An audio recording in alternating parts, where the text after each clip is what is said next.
Hello students, this is the second lecture of chapter 1 of civics, that is diversity.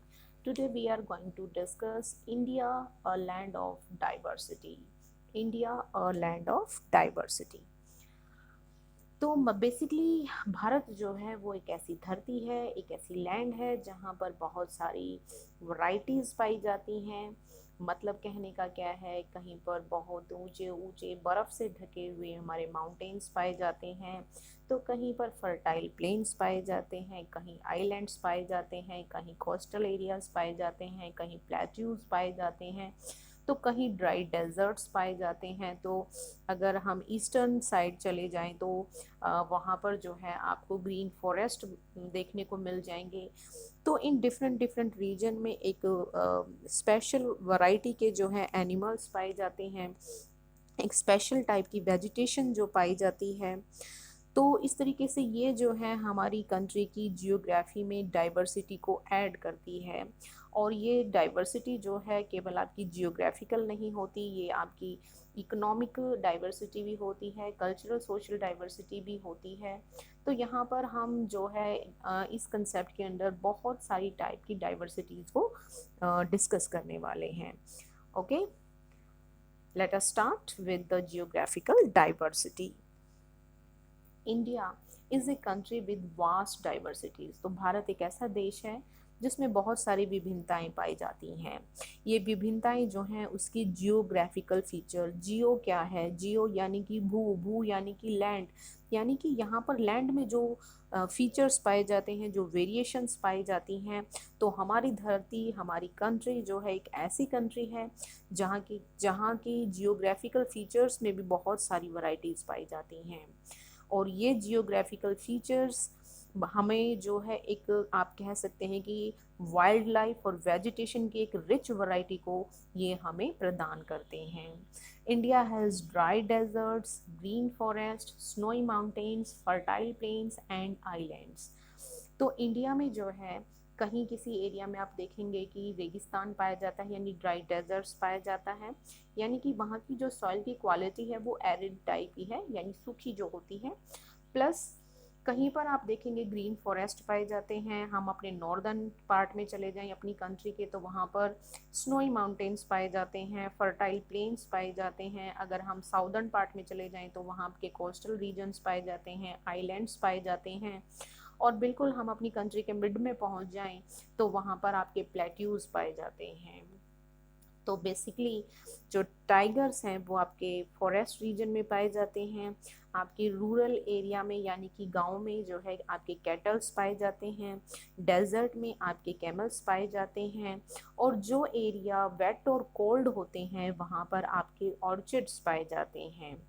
इसके अलावा जो places हमारे totally dry हैं, जहाँ पर आप कह सकते हैं कि स्कैंटी वेजिटेशन पाई जाती है, तो वहाँ पर भी डेट पाम्स और कैक्टी जो कि एक वैरायटी है हमारी वेजिटेशन की, वो पाए जाते हैं।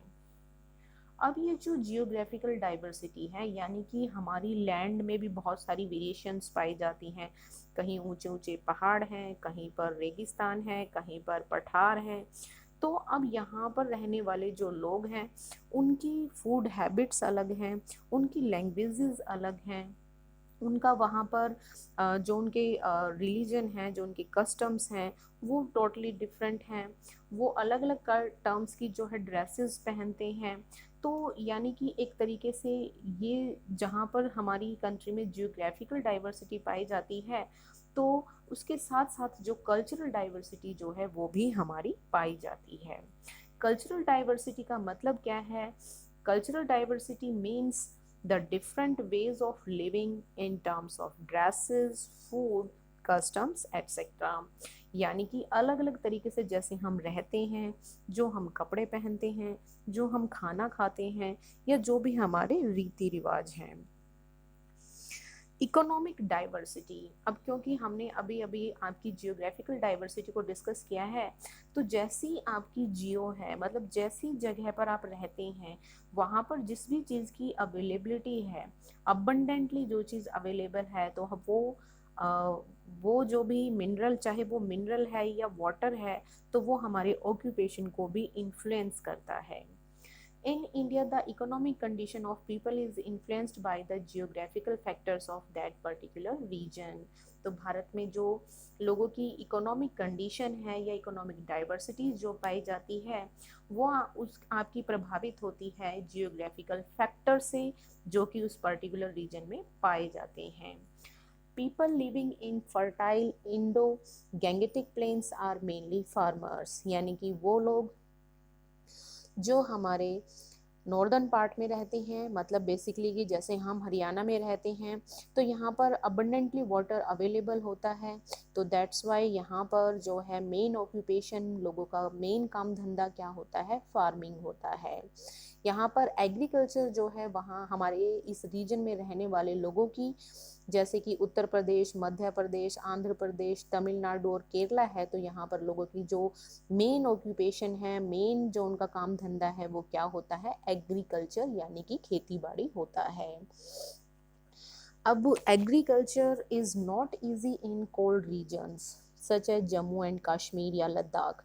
तो यानी कि अगर ये खेती बाड़ी हमको जो है ठंडी क्षेत्रों में करनी हो, जैसे कि जम्मू कश्मीर या लद्दाख है, तो इन एरियाज़ में जो है साल के आप 8 से 10 महीने कह सकते हैं कि ये हमेशा बर्फ़ से ढके रहते हैं. तो इट मीन्स यहाँ पर जो है खेती बाड़ी करना पॉसिबल नहीं है. तो दैट्स वाई ये लोग जो है किस ऑक्यूपेशन को अडॉप्ट करते हैं, ये लोग जो है एनिमल्स को डोमेस्टिकेट करना या यू कैन से कि रियरिंग एनिमल्स जो है इनका मेन ऑक्यूपेशन होता है. रियरिंग एनिमल्स में जो इनके पास एनिमल्स होते हैं वो जैसे कि कैटल है, शीप है और यॉक्स जो हैं, इनको डोमेस्टिकेट करना ही इनका मेन ऑक्यूपेशन होता है. अब जो लोग हमारे कोस्टल एरिया के नियर रहते हैं, यानी कि चाहे उनकी साइड अरेबियन सी लगता है या बे ऑफ बंगाल लगता है या इंडियन ओशन लगता है, तो यहाँ पर क्योंकि कोस्टल रीजन है तो कोस्टल रीजन के पास इनका मेन ऑक्यूपेशन क्या होगा, इनका मेन ऑक्यूपेशन होगा फिशिंग. तो यानी कि जैसी हमारी कंट्री के अलग अलग क्षेत्रों की अलग अलग रीजन्स की जियोग्राफिकल होती है, वैसी ही वहाँ के लोगों की जो है इकोनॉमिक कंडीशन होती है या इकोनॉमिक उनका जो भी ऑक्यूपेशन होता है वो उससे इन्फ्लुएंस होता है.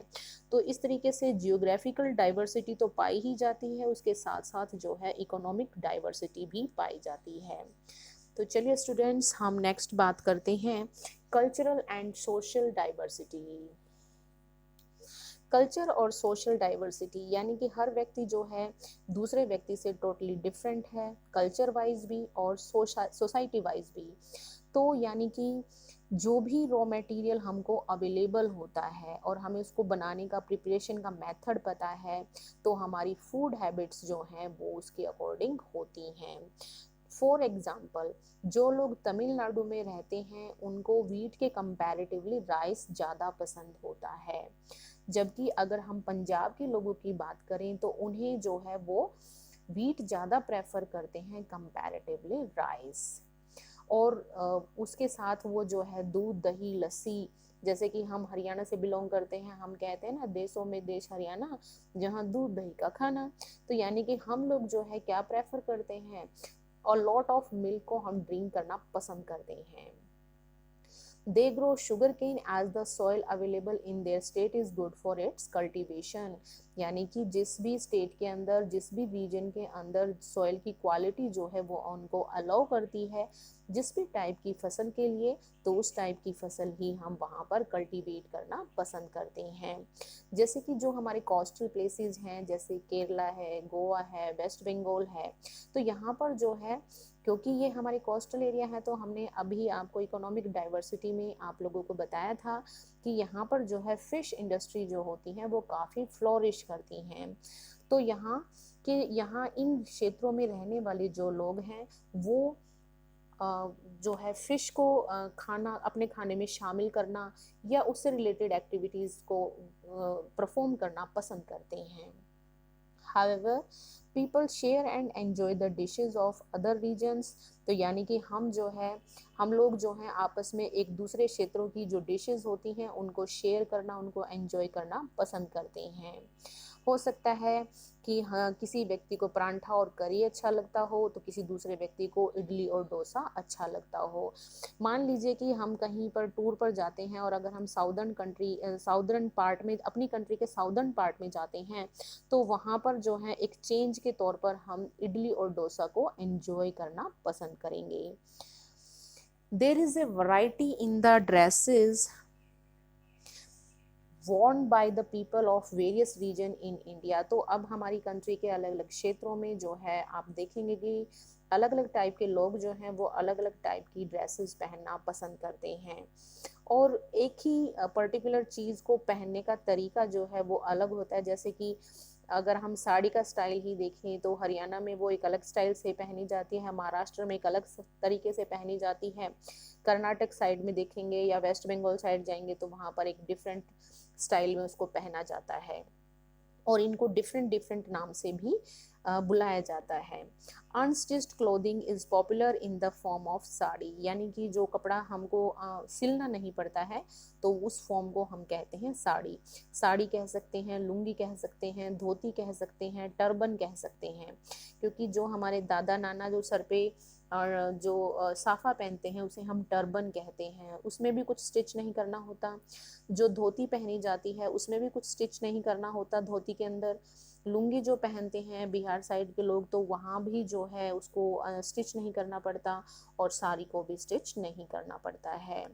तो यानी कि ये धोती जो है जो हमारी कंट्री के अलग अलग पार्ट्स में पहनी जाती है, इसके डिफरेंट डिफरेंट नेम्स हैं। जैसे कि तमिल में जो है आप कह सकते हैं धोती को जो है तमिल भाषा में वस्ती के नाम से जाना जाता है, उड़िया में इसे धोती के नाम से जानते हैं, गुजराती में इसे धोतियों के नाम से जानते हैं, असमीज में इसे सूर्या के नाम से जानते हैं, और बांग्ला में इसे धोती के नाम से जानते हैं। ठीक है, तो इस तरीके से ये जो साड़ी है, likewise the sari that is worn by the women is draped in different ways and had different names. तो इसी तरीके से अलग अलग क्षेत्र में इस साड़ी को अलग अलग तरीके से पहना जाता है और इसके वहाँ पर अलग अलग नेम हैं। चलिए थोड़ा सा हम और ज़्यादा जानते हैं, वो है नो अ लिटिल मोर। अब इस नो अ लिटिल मोर में क्या है कि हमारे Indian constitution, the Indian constitution officially recognizes 22 regional languages. तो यहाँ पर आपको यही बताया गया है कि हमारे भारतीय संविधान ने 22 क्षेत्रीय भाषाओं को मान्यता दे रखी है, और इसके अलावा हमारी कंट्री के अंदर जो है आप देख सकते हैं कि जो हाँ एक जो हमारी करेंसी है रुपया यानी नोट जो होते हैं, नोट्स पर आप देखेंगे कि 15 अलग अलग भाषाओं में 15 इंडियन लैंग्वेजेस में जो है उस नोट की वैल्यू उस पर प्रिंट होती है। इसके अलावा हमारी कंट्री में 200 से ज़्यादा लैंग्वेजेस बोली जाती हैं, और 1600 से ज़्यादा डायलेक्ट्स जो हैं वो इंडिया में बोले जाते हैं। अब आप पूछेंगे कि डायलेक्ट्स क्या होता है, तो डायलेक्ट्स बेटा जैसे हम हरियाणा में रहकर हरियाणवी बोलते हैं, तो Haryanvi is not a language, it is a dialect. Okay, I hope कि आपको अपना चैप्टर बहुत अच्छे से अंडरस्टैंड हो गया होगा। आज के लिए इतना ही। Thank you and take care.